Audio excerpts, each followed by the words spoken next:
Is the first of assignments for kind of the writing assignment, if you will, the writing component. I chose Six Sigma because this is something that's extremely practical and very commonly used in most business environments, this approach. So it gains a lot of real world exposure to go through this. So I included that in this paper. Also the course touches on it some, so there's certainly applicabilities for the content within the course. The purpose of this video then is going to be to review how to complete that assignment. I think it's a pretty simple assignment, but I know that without the interaction that you get in a traditional classroom environment, sometimes you may not follow exactly what the instructor is looking for. So I made this video to hopefully help offset some of that as a possibility.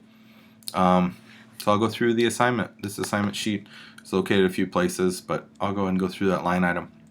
So this gives you opportunity to have exposure to PMI and Six Sigma, this one being the Six Sigma.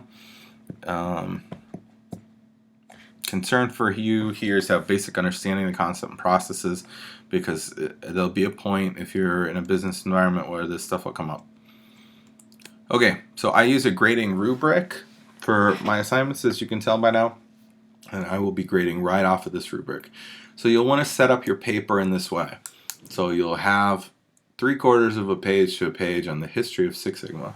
The description of the DMAIC process will be a little bit longer, so that'll be a page to a page and a half. And the advantages and applicability of Six Sigma are generally going to be about 3/4 of a page to a page. And then these last two sections, obviously, you don't write on. Timeliness is something that everyone should get 100 on, because it's pretty rare that I'm going to accept a late paper. But in the off chance that you have something that comes up that counts as an excuse that I'm okay with, and I have to give you a day or two, that's at least a place to note that. Writing mechanics, I'm not as much of a stickler as your other professors, but we are in a 300 level course, so we've got to be decent there. And you need to load the assignment through the Blackboard link. This is the schedule. Paper is assigned on 6/20, due on 7/3. I'll go ahead and review each of the topics now that we've gone through the big picture. So for the history of Six Sigma, you'll want to write about how Six Sigma was developed and maybe some of the predecessor work for Six Sigma. So when I'm talking about predecessor work, I'm going to be looking at like the normative curve. If you look that up, you'll get a good name. If you look at some of the earlier founders for stuff like scientific method or things of that nature. So you'll talk about some of the predecessor activities for Six Sigma, and then you'll move into the more current formal Six Sigma, which was formed at Motorola. Bob Smith is the big push guy there. You'll certainly want to comment on him, and he's got some partners over there at Motorola that made it popular. And then kind of what the process is.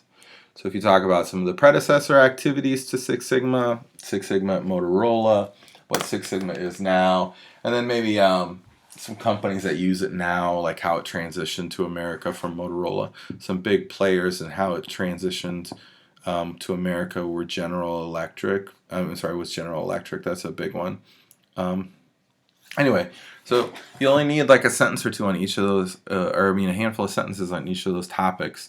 Those would be like 3 good paragraphs. Precursor to Six Sigma at Motorola, Six Sigma in America. Those 3 paragraphs, each being 5, 6, 7 sentences, gives you your 3/4 of a page to a page. So that's the first section. Next section is a little bit longer.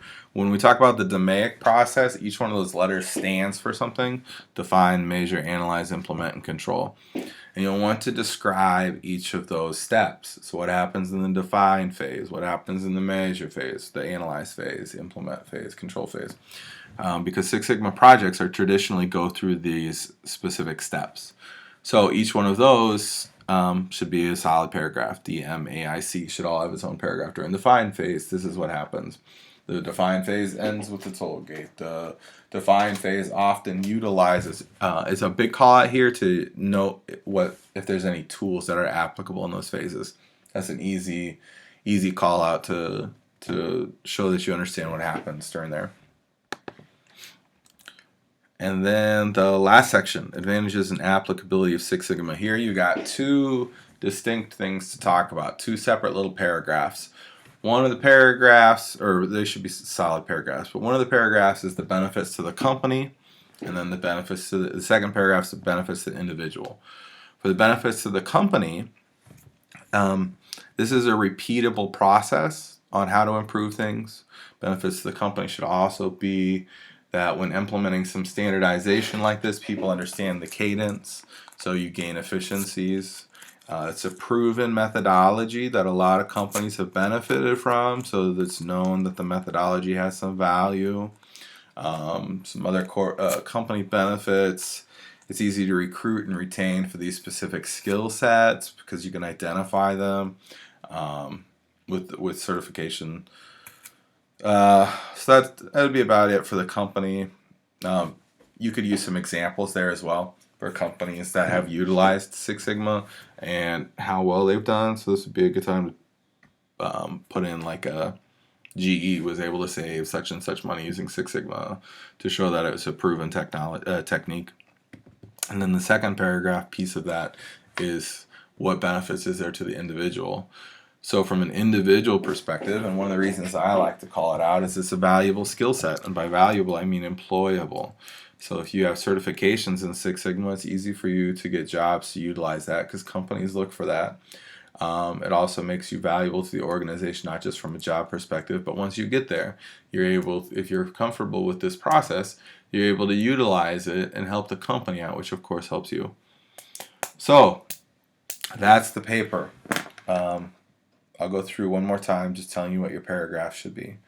History of Six Sigma should be about 3 paragraphs or so. 1 paragraph on the precursor stuff like normative curve, maybe some early pioneers in process methodology like Henry Ford or something of that nature. That's paragraph 1. Paragraph 2 would be on Six Sigma at Motorola, and that's going to be focused on Bob Smith and how he formalized it, and he's got a couple of partners you want to mention. The third paragraph for the history section is going to be on how it came to America and how it's currently being used. So you'd want to touch on companies like GE. Then you'll move on to the second section. Within this section, there's going to be 5 paragraphs. 1 paragraph for D, 1 M, A, I, C. Each one of those paragraphs is going to be about what happens during that phase, what some of the tools are during that phase, what some of the inputs, outputs, sort of concepts are for each of those. So your first 3 paragraphs there, then 5 paragraphs for DMAIC, and then your last section is 2 longer paragraphs. 1 paragraph on the benefits to an organization, and this of course is the longer of the 2. And the second paragraph, the benefits to the individual. While I have a line here for timeliness, everyone should get that because it's either on time or not accepted. The only reason I leave this in there is so that people can account for emergencies and I can still show that there's some, to accept it but still have some sort of penalty.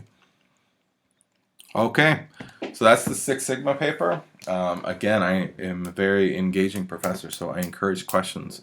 Reach out to me with questions or concerns via telephone, via email, whichever you prefer.